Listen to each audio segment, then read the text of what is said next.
अस्सलामुअलैकुम my YouTube family, कैसे हैं आप सब। उम्मीद करती हूँ सब ठीक ठाक होंगे और खैर खैरियत से होंगे। सबसे पहले जो हमारे चैनल पर नए हैं, हमारे चैनल को लाइक करें और सब्सक्राइब करें और बेल आइकन का बटन दबाना मत भूलिएगा। आज की हमारी वीडियो का टॉपिक है इंग्लिश लिटरेचर। हम सबसे पहले इंग्लिश लिटरेचर को डिफ़ाइन करेंगे, देन उसके बाद हम लोग पीरियड्स पढ़ेंगे कि इंग्लिश लिटरेचर में कौन कौन से पीरियड्स आए हैं from old English to till now. And हम पार्ट 1 में सिर्फ ओल्ड इंग्लिश के बारे में डिस्कस करेंगे, बाकी पार्ट्स को हम बाकी वीडियोस में डिस्कस करेंगे नेक्स्ट वीडियोस में। तो चलें जी शुरू करते हैं। English literature, what is English literature? कोई भी वर्क जो इंग्लिश में लिखा गया हो उसे इंग्लिश लिटरेचर कहते हैं। ठीक है, ज़रूरी नहीं है कि इंग्लिश लिटरेचर सिर्फ वही वर्क है जो अंग्रेज़ों ने लिखा है, जो अंग्रेज़ राइटर्स ने लिखा हुआ है। इंग्लिश लिटरेचर कोई भी ऐसा वर्क है जो इंग्लिश में लिखा हुआ है और जिसके अंदर बहुत बहुत वाइड वैरायटी है। जॉनराज हैं, बहुत सारे जॉनराज में बहुत सारी फॉर्म्स में से लिखा गया, बहुत सारे स्टाइल्स में से लिखा गया, जिसके अंदर both fiction and non fiction आ रही है। ठीक है, और इसके अलावा जितनी भी सेवरल सेंचुरीज़ गुजर चुकी हैं उसके अंदर बहुत सारे ऑथर्स ने जो दुनिया के मुख्तलिफ हिस्सों से बिलोंग करते हैं, उन्होंने इसके ऊपर वर्क किया है। Now periods of English literature, these all are the periods of English literature: old English, middle English, the Renaissance, Neoclassical, Romantic, Victorian, Edwardian, Modern, Postmodern and Contemporary literature. First of all, we'll discuss Old English in this video. What is Old English? Old English is also known as Anglo-Saxon period. इस Anglo-Saxon period का जो span था वो span इसका approximately 450 to 1066 तक चला है। ठीक है, और इसको जो है ना इंग्लिश लिटरेचर और लैंग्वेज का डेवलपमेंट इरा भी बोला जाता है कि यहाँ से जो इंग्लिश लिटरेचर है वो डेवलप होना शुरू हुई। अब हम एंग्लो सेक्शंस के बारे में डिस्कस करते हैं कि वो किस तरह से ब्रिटेन में आए, किस तरह से उन्होंने अपनी जो है वो चेंजेस लेकर आए सारी। एंग्लो सेक्शन से पहले जो ब्रिटेन में रोमन्स का राज था, लेकिन रोमन्स को निकालने के लिए वहाँ पे 3 ट्राइब्स आए और उन्होंने वहाँ पर आकर कब्जा कर लिया। और वो कौन से थे 3 tribes? Saxons, Jutes and angles. ठीक है, और इन्होंने 449 to 547 तक जो है अपना वहाँ पर कब्जा जमा लिया।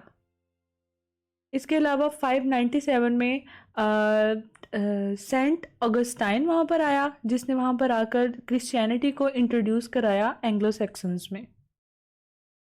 इस दौर के इम्पोर्टेंट पोइट्स ये 5 थे। सबसे पहला है सैडमन, साइनवुल्फ, बेड, एल्फ्रेड द ग्रेट, एल्फ्रिक। सैडमन और साइनवुल्फ जो हैं ये दोनों उस दौर के ये पोइट्स थे और इन्होंने ज़्यादातर जो काम है पोइट्री पे किया है। उसके बाद जो बेड है इसको फादर ऑफ इंग्लिश लिटरेचर भी, इंग्लिश हिस्ट्री भी बोला जाता है। Now Alfred the great basically जो था वो एक प्रोज राइटर था, लेकिन इसने जो है क्योंकि ओल्ड इंग्लिश में प्रोज के बहुत ज़्यादा जो है इम्पोर्टेंस नहीं दी जाती थी, तो इसने जो है ना ट्रांसलेट किया लैटिन के वर्क्स को ओल्ड इंग्लिश में। और इसके अलावा था एल्फ्रिक। उसके बाद है लिटरेचर एट दैट टाइम। उस वक्त जो है लिटरेचर था क्या, किस तरह का लिटरेचर लिखा जाता था? हीरोइक वॉरियर्स, जो ओल्ड इंग्लिश के ये जो एंग्लो सेक्शंस थे ना, ये किस तरह लिखते थे, किन पे लिखते थे? ये अपने हीरोइक वॉरियर्स पे लिखते थे। उस वक्त जो जंगें चल रही थी, जो वहाँ पे उनके वॉरियर्स थे, जो हीरोज़ थे, जो जंगें लड़ रहे थे ना, ये उनको खुश करने के लिए या उनकी तारीफ बयान करने के लिए गाने गाया करते थे। ये था उस दौर का लिटरेचर। इसके अलावा उस दौर में औरल लिटरेचर बहुत ज़्यादा था, मतलब चलते फिरते लोग स्टोरीज़ लोगों का बनाना, चलते फिरते लोग कहानियाँ बनाते थे, पोइम्स लिखते थे, ये इसे बोलते हैं औरल लिटरेचर। इसके अलावा पोइट्री बहुत ज़्यादा थी, लेकिन प्रोज वर्क बहुत कम था। फॉर्म्स ऑफ पोइट्री आ गई हमारे पास। ये हमारे पास 4 फॉर्म्स ऑफ पोइट्री हैं ओल्ड इंग्लिश में। इन 4 फॉर्म्स पे मोस्टली लिखा जाता था: caesura, alliteration, repetition and 4 beat rhyme.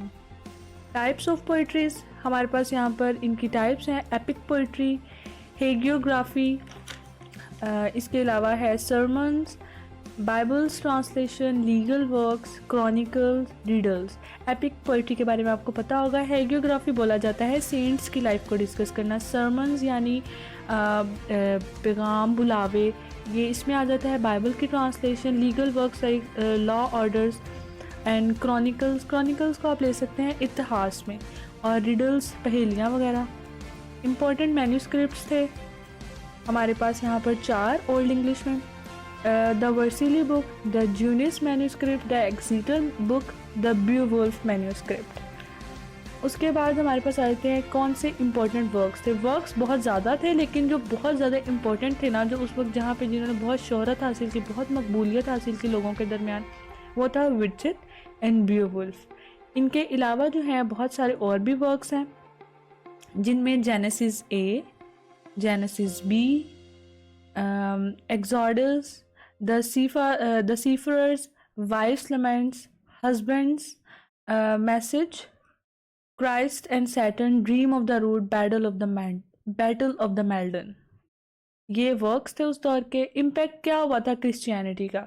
जब सेंट अगस्टाइन वहाँ पर आया, तो उसने जब क्रिश्चियनिटी को एंग्लो सैक्सन्स में इंट्रोड्यूस करवाया, तो वहाँ के जो लोग थे वो पहले बिल्कुल इलिटरेट थे, उन्हें पढ़ने लिखने के बारे में कुछ भी नहीं पता था। लेकिन जब वो आया, उसने इस चीज़ को इंट्रोड्यूस करवाया, तो उनके दरमियान लिटरेसी जो है ना स्प्रेड हुई। वहाँ पर लोगों के अंदर शऊर आया, लोगों को पढ़ने लिखने का पता चलना शुरू हो गया।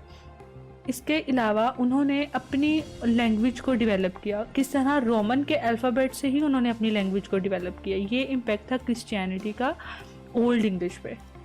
उसके बाद आगे हमारा पीरियड स्टार्ट हो रहा है नॉर्मन्स का।